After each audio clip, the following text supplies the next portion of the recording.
Hello, my dear students. Welcome to Noble Learners, a platform spreading knowledge. We are an online tutoring website providing one-to-one tutoring services. So you can join us for any IGCSE course. You can also join us for any international curriculum as well. We are specialized in all the international curriculum. Today we are going to discuss a topic from Cambridge IGCSE International Mathematics. Paper code is 0607 and the topic is vocabulary for the sets of number. And here we are going to discuss about natural number, whole number, rational number, irrational number, integer, cube number, square number, etc. So stay tuned up to the last. So here first of all, try to understand the number system can be broadly divided into two parts. There are real numbers and there are imaginary number. What is real number? Real number are all those numbers which can be represented on number line. So real numbers are those numbers which can be represented on number line, like 0, 1, 2 we are writing like that, -1, -2, there is negative infinity, there is positive infinity. So this is the real number. Whatever we can represent on this number line is real number. And today's topic is going to be all about real number. Whatever the numbers we are going to discuss, they all are the part of real number. All those numbers are the real numbers. On the other hand, the imaginary numbers are any negative number within the root. So if I'm writing negative n, that means if I'm writing -1 within root -3, root -4, these are my imaginary number. You can use your calculator to calculate them. You will get an error. They cannot be represented as real entity. So these are imaginary number. However, the imaginary number is not the part of our discussion in this lecture. So we are going to focus solely on the real numbers. So what are natural numbers? Natural numbers are all counting numbers starting from 1, 1, 2, 3, 4, 5, 6, 7, 8, 9, 10 up to infinity. So they are natural number. When we include 0 in natural number, it becomes whole number. That means the whole number is starting from 0. On the other hand, the natural number is starting from 1. Now there are integers. Integers are the positive and negative natural number. So there is 0 in integer as well. Okay. And there is 1, 2, 3, 4 up to infinity. So we are representing the 4 on the right hand side, and we are representing the positive numbers on the right hand side, and we are representing the negative number on left hand side like this. It will also go up to negative infinity. So what are integers? Integers are all positive natural number. These are positive natural number. These are negative natural number, including 0. These all are the part of integers. Now, what are rational numbers? Rational numbers are all those numbers which can be written in the form of P upon Q, where q should not be equal to 0.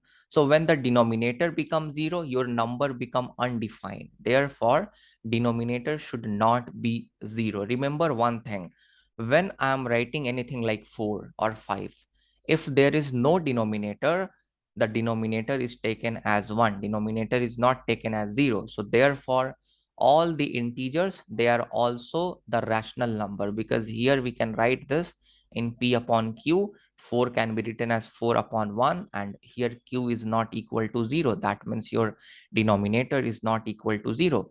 So your integers are also the rational number. Your whole numbers are also the rational number. If I'm writing 3, I could write 3 upon 1. Here denominator is not equal to 0. And same also stand with the natural number. 0 is also a rational number. Why? Because if there is nothing in denominator, I can write 0 upon 1. I said there should not be a 0 in denominator. In numerator, there can be 0. I hope you understand that when we are writing fraction, the top is called numerator and the bottom is called denominator. So let us discuss more about rational number. So let me give the example of rational number. 5 upon 3 is a rational number. 6 upon 2 is a rational number. 7 upon 5 is a rational number. 5 is a rational number. 0 is a rational number. I can write 5 upon 1, 5 upon 1 I can write 0 upon 1. So 0 is also a rational number. Then what are not rational number? So when our denominator becomes 0, the number is no more rational. If I'm writing 5 upon 0, this is not a rational number. If I'm writing 6 upon 0, this is not a rational number. If I'm writing anything and if there is 0 in the denominator, then that is not a rational number. If denominator is other than 0, that is a rational number. So this is what we need to understand. What is irrational number? Irrational number is a big topic in itself. So therefore, we can't discuss everything about irrational number in this short lecture. But let me tell you what are irrational number. Irrational numbers are all imperfect roots. Root 2 does not have a perfect value. So this is an irrational number. Root 3 does not have a perfect value. This is also an irrational number. Root 4 has a perfect value, that is 2. So this is not irrational number. So remember, whatever imperfect roots we have, for which we cannot get the exact answer, those are called irrational number. Also in decimals, we are discussing a decimal which is non-terminating. That means it goes on and on and on. If I'm writing a random number like 1, 3, 6, 8, 9, 2, 3, and it go on and on and on, these are also called irrational number. So basically, the numbers which cannot be written in the form of p upon q, they are irrational number. So numbers which are not rational, they are irrational, I could say. So the rational number can be written in the form of p upon cube. On the other hand, irrational number cannot be written in the form of p upon cube. What are the example of irrational number? This is the example. This is the example. This one is the example. You can write root 7. You can also write root 5, root 6.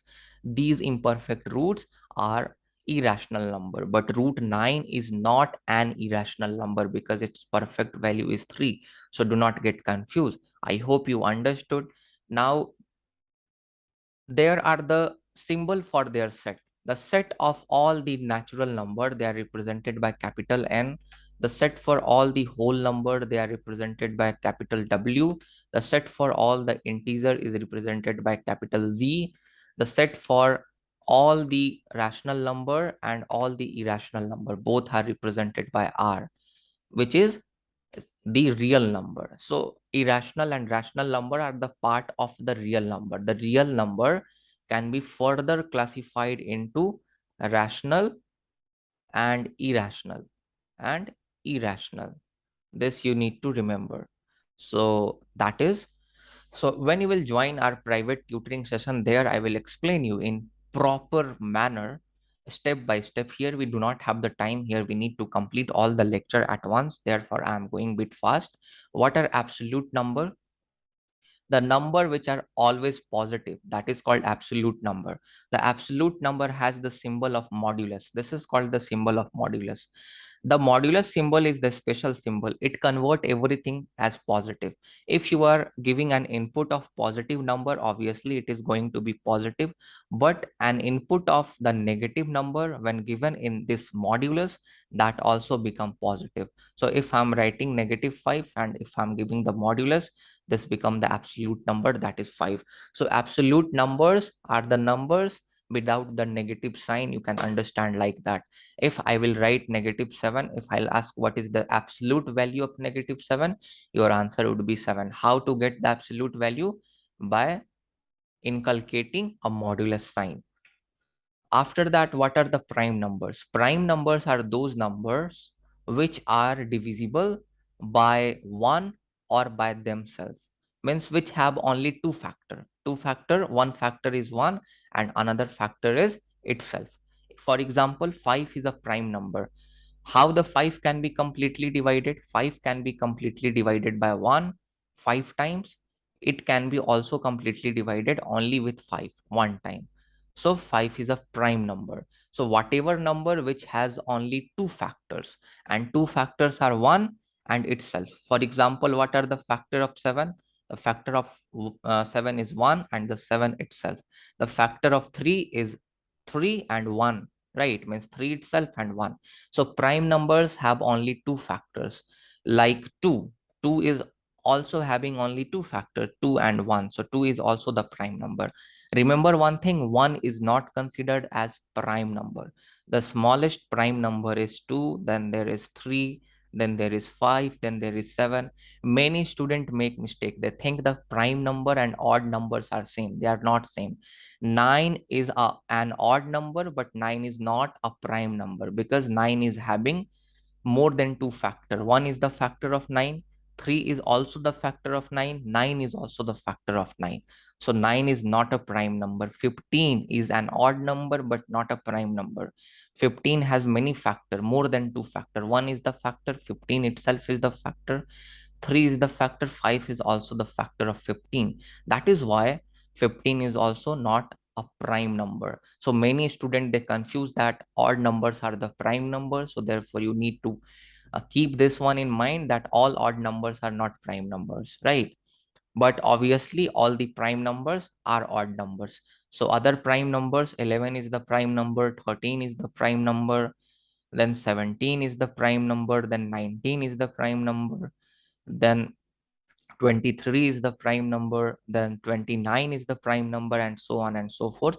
These are some of the examples of prime number. The smallest prime number is 2. Now let us discuss what are composite number. Composite numbers are the numbers which has more than two factor. So here 15 is a composite number. Here 9 is a composite number. It has more than two factor, 1, 3 and 9. Three factor it has. It has four factors. So whatever numbers which has more than two factor, they are called composite number. Remember one thing, 1 is neither composite nor prime. So 1 is an unique number which is neither composite, neither prime. So this is the important point to note.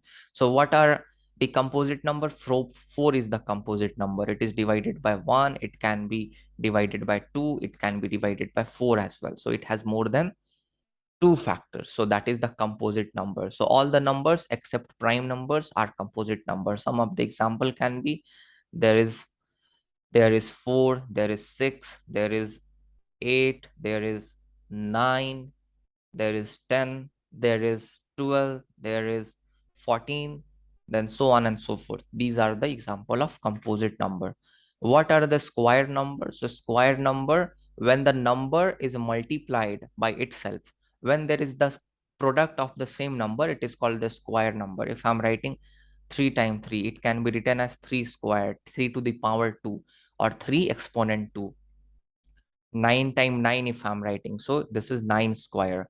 So when the same number is multiplied twice, that becomes the square number. So 10 times 10 if I'm writing, so that's a square number, 10 square. If I'm writing 13 times 13, that is also a square number, right? 13 square.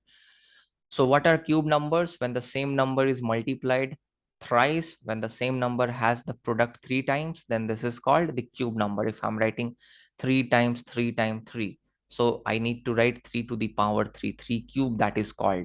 So these are cube number. 2 times 2 times 2. So this is going to be 2 cube. If I'm writing 5 times 5 times 5, so 5 is 3 times. So therefore 5 3 I'll write like that. So these are cube numbers. What are triangle numbers? Triangles number are starting, see the numbers by which you can make a triangle using dots. So 1 is a triangle number. There is a very small triangle you can use by using single dot. Then the next number is you need to add 2 there, right? So add 2 there, you will get your next triangle number. So next triangle number will be 3. So you can make a triangle, 1 dot there and 2 dots like this. So see, you can make triangle out of 3 dots as well. Then you have to keep adding one more each time. So here I will add plus 3. Here I have added 2. Here I'll add plus 3. So next triangle number is 6. So I can write 1 like this, then 2 like this I can give, and I can also write 3 like this. So 6 is my next triangle number. I can make next triangle like this. What is my next triangle number? So here I need to add 4. So that is 10. The next triangle number, add 5. You will get 15. The next triangle number, add 6. You will get 21. The next triangle number, you need to add 7. So next triangle number is 28. The next triangle number, 8, add 8. So if I'll add 8, that will become 36. So this is how we are getting the triangle number. We are starting from 1 and successively, consecutively, what we are doing, we are adding one more each time. So I have added 2, then I have added 3, then 4, then 5, then 6. So that's the triangle number, and this is the end of the chapter. I hope you enjoyed this lecture. If you want to know all these concepts in detail, then you can join our course, and we provide the quality service at very minimal rate, and we have very qualified teacher. I'm the founder of Noble Learners. I myself has the 5-year plus teaching experience in mathematics and physics. I have guided a lot of student to the success. A lot of student of mine has scored A star in the past in IGCSE courses. So see you in the demo class. I hope you liked my lecture. Please give a thumbs up and subscribe.